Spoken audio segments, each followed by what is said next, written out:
I've come to make an announcement.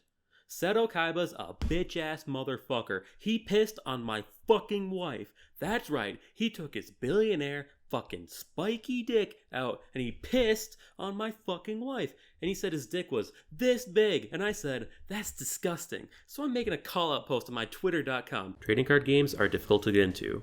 Many lack a proper jumping off point for new players, and navigating the bombardment of products released every year can be a headache. Yu-Gi-Oh! Deviates from this by giving us the structure deck. It is a pre-made, semi-competitive deck that will teach you the game and give you some direction to your journey as a duelist. Most enfranchised duelists will buy or trade for individual cards to complete their decks.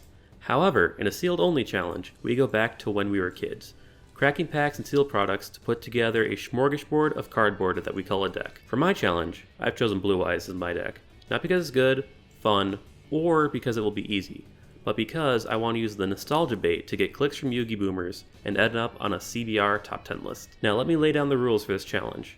No buying individual cards, only official sealed product, $25 per week, one $4 pack per win or one $10 pack per 2 wins, that is if I remember to buy my victory packs, or if Target ends up stocking its packs. If the chase for one single card goes longer than 4 episodes and is required for my deck to function, I can purchase it, but the next week's budget is cut in half.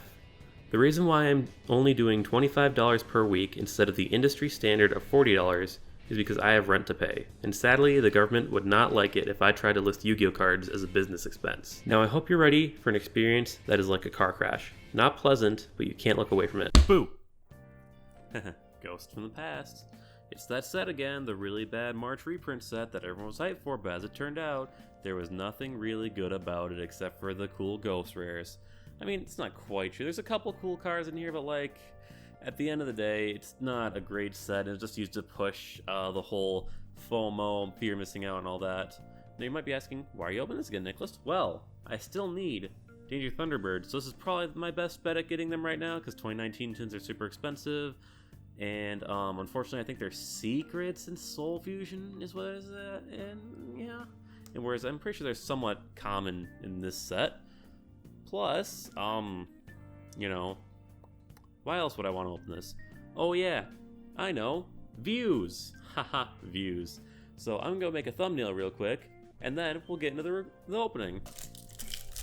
Now, like I said, I mostly just want Galaxy Eye Cypher X Dragon, and I want a couple copies of the Danger Thunderbird. I think that's what we really need out of here, and let's hope we get something. So we got a Photon Thrasher, Metal Foes Mithrilium, Metal Foes Combination, Ojama Country, let's go Ojamas, and Starry Night Sky. Alright, nothing in the first pack, but that's about to be expected.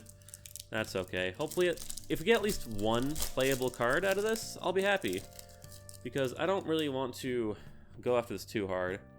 Any Hizzle, we got the Sunvine Shrine. We got Galaxy Eye Cypher Blade Dragon. I got one of these, but it's cool to get a second one. Splash Mage, that's a really good card, but I don't have any use for it. Metal Soul Silvered, and Vampire Voivode. That one. Alright, last pack. Please just give me a playable card for my deck, and I will be happy. That's all I request, that's all I need. And let's see how it starts off with a Sunseed. Nice rhyme. Dragoonity Draft, Heretic Dragon of Tefnuit, well, it's a hollow upgrade to that. Time Thief Regulator, and Heretic Seal of Creation. Can we play this? Target one Dragon Xyz monster you control, special summon for extract one Heretic Xyz monster with a different original name by using that target as material. Let's try Xyz summon. No, it's not playable. Ah, that sucks. That's disappointing, but my fault for expecting to pull something out of this set. At the same time, I kind of need this set. Oh well, I guess no changes this week, unless there are. Who knows? Alright, I'll see you in the deck profile. Ghost from the Past has once again shown why I should never open it, even though it has so many cards that I need. Oh well, we live and we learn. Speaking of living and learning, y'all should learn how to hit that subscribe button. We're at 172 subscribers, and that's just like well on the way to 200. That's the goal right now. I'd appreciate your help if you just hit that button, help me reach that goal. Also, I'd appreciate if you guys checked out my Magic Progression series that I started yesterday. If you've seen the Yu-Gi-Oh! Progression series or the Progression Playoffs, it's something similar except with Magic, and we're doing it with two of my good buddies, Tom and Sam, who you might remember from the Monster Hunter videos. A lot of fun to make, and I really hope you enjoy it as well. Alright, with that out of the way, let's get into that deck profile. Now for our first match, we're against Akorion playing not Heroes, but Sun Avalon / Plant Link, a deck that I'm very curious about and I want to see how it performs. So let's see how we can do with this relatively okay opening hand. So we are going to have them start. They're going to activate their Lone Fire Blossom, which I should have failed, but whatever. They're going to get out their normal monster, get out their Rose Girl, activate the Sunseed Shadow. Then they're going to go into Sun Avalon Dryas, which we are going to negate that effect. They are then going to go into the Aromaseraphy Jasmine. They're going to tribute to bring out another Lone Fire Blossom. They're going to activate the Lone Fire Blossom, bring out the Generator Monster. They're going to activate the Generator Monster to get the Snowdrop Rika to hand. They're going to bring out the Snowdrop Rika and another Lone Fire. Lone Fire is going to trigger, bring out a Spore. Then they're activating Snowdrop Rika again. They're going to make the Rika Queen. They're going to pass off to us. We're going to draw on our Veiler for turn. We're going to activate Cards of Constance. We're going to draw 2. We're going to activate Trade and Sending our Blue Eyes. We're going to activate our Sage. We're going to activate its effect to get the Egg to hand. We're going to go into a Linkuriboh. We're going to bring out Levianeer. Levianeer is then going to be tributed off by the Rika Queen. We're going to bring out Blue Eyes. Rika Queen is going to activate, increasing its attack. We're going to activate the Bingo Machine Go, getting an alternative for next turn, setting card and passing off to him. He's going to activate Rose Girl in his grave to bring it back to his hands. He's going to activate Spore to bring it out.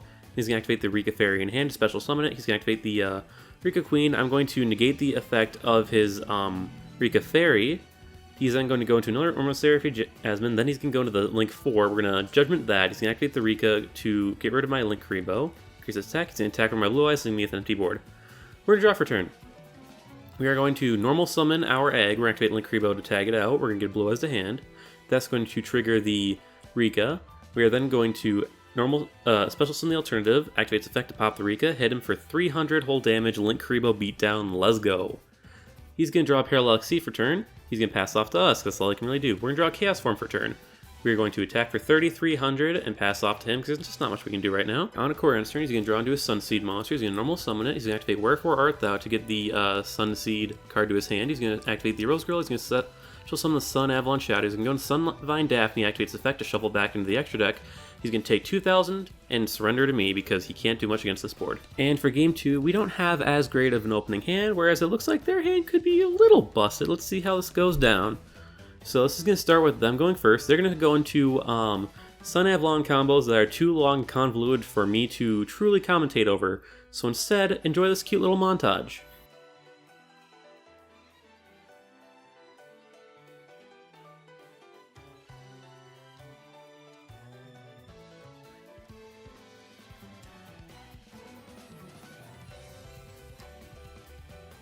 Now with that board, let's see what we can do after drawing our Bingo Machine. So we're going to activate Trade and Sending the Blue Eyes. They're going to negate it with their VFD. We're going to activate the Bingo Machine Go, and we misplay by getting the Chaos Mini Dragon instead of the Chaos form, because I was not paying attention, because I may not have been doing my taxes during his combos.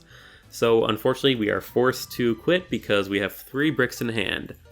Hopefully we can bring it around game 3. And this is the final game against Akorion. Hopefully we can go a little better. We have a pretty good hand. We got the main combo in it, so I'm excited to see how it turns out.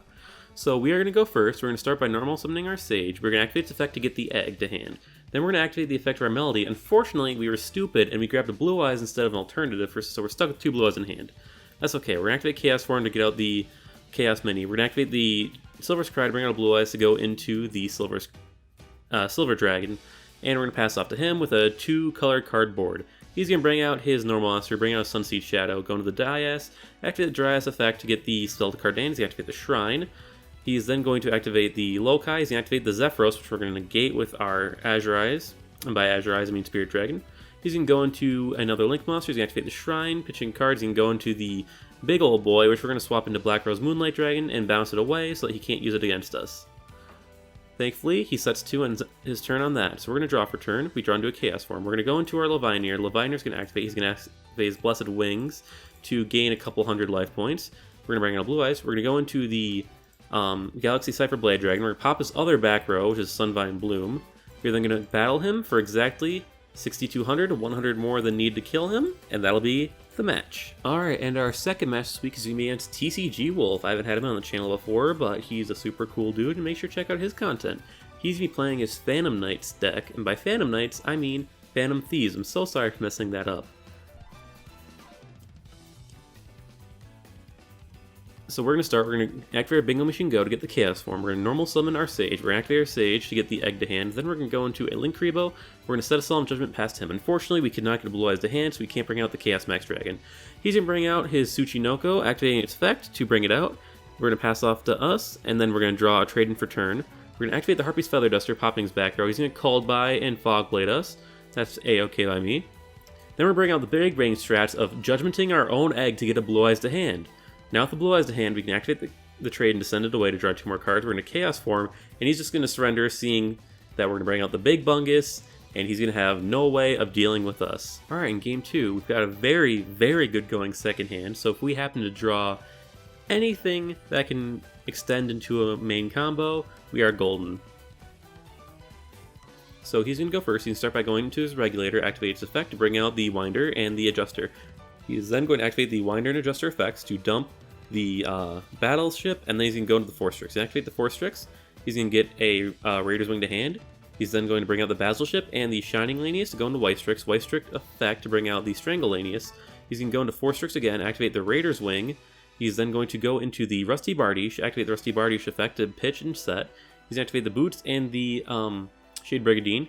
He's then going to get the Rank Up Magic to hand. He's going to go into the Double Winder, set 3 and pass over to us. We're going to draw for turn. We get the Return of the Dragon Lords. We're going to Tribute over his monster into a Lagava Golem. We're going to Duster's back row. We're going to Cards of Constance away to get a Blue Eyes and a Chaos Dragon Leviathan hand. We're going to send 2 to Graveyard with our Dragon Shrine. We're going to revive the Blue Eyes using the Revival spell. We're going to hit over the Lava Golem, activate the effective Egg in our Graveyard, pass over to him. He's going to draw for turn. He's going to draw his Fog Blade. He's then going to activate his Duster, which we're going to activate Dimensional Barrier, naming Xyz. He's then going to set 2 and pass to me. We're going to draw the Chaos form. We're going to hit over his set card, and we're going to hit him for direct 3,000 damage.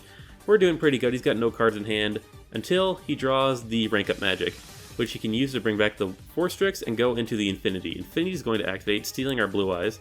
Then they're going to activate their Phantom Knight in Graveyard to get the Torn Scales. He's going to pass over to us. We can't kill him right now, unfortunately. We'd be 100 less. So we're going to just hit over the Infinity. That way he can't use Infinity on us for next turn. We're going to summon the Egg, go into Linkuriboh, activate the Egg to get another Blue Eyes, and we're going to go into the Chaos Dragon Leviathan, which is going to get Fog Bladed, sadly, but that's okay. Pass over to him. He's going to draw his Regulator for turn. He's going to activate his Phantom Knight to dump and get another Phantom Knight to hand. He's going to bring out his other Phantom Knight to go into the Breaksword. Breaksword's going to activate, destroying our Linkuriboh. Then he's going to activate Breaksword in Graveyard and a couple of Phantom Knights to get out the Torn Scales and go into a Raider's Knight. He's going to go into the Xyz Dragons, and he's going to activate the effect to have my Blue Eyes and also gain the attack to be able to OTK me. Good job. Final game of the week. We have a pretty busted opening hand right here, and we have opened Feather Duster for the 3rd time in a row. Can we beat him and take the second match of the week going 2-0? Let's find out. So we are going to go first. We're going to activate our Melody. We're going to get the Chaos Dragon and the Alternative. We're going to get the Blue Eyes to hand. We're going to special summon the Alternative. We're going to bring out the Chaos Dragon. Then we are going to activate the Silver card, bring out the Blue Eyes, and we are going to overlay into the Hope Harbinger. Pass off to him. Let's see what he can do. So he is going to start by activating Shade Brigandine, special summoning it. He's going to bring in his Time Thief Adjuster. Adjuster effect is going to activate, dumping the Bezel Ship. He's going to go to Force Strix. Force Strix is going to activate, hitting him the Raider's Wing. He's going to special summon the Lanius. He's going to get out the Bezel Ship. He's going to go into Raider's Knight. Raider's Knight is going to activate. He's going to go into the Dark Requiem Xyz Dragon. He's going to activate Strangle Lanius. Strangle Lanius effect, bring out the other Lanius. Go into the Dark Rebellion Xyz Dragon. Have the attack of my Hope Harbinger. Gain the attack off of the Requiem. I'm going to activate the effect of Hope Harbinger, which is negated, and he's going to hit me for 12,600 damage. Amazing. Despite the heavy misplays, we managed to scrape by a win against Sunseed this week. I know, crowning achievement. You know, even though we lost to the Phantom Thieves deck, I still am proud of my performance. I actually probably could have won that match overall if I just played a little bit better and maybe just like saw a few different options, but oh well. I'm happy with their performance, and I hope you are as well. Next week, we are going to open more Chaos Impact after my 2-week hiatus from set because I was bored of it. I hope you all had a good time, and I'll see you again next week. Same time, same place.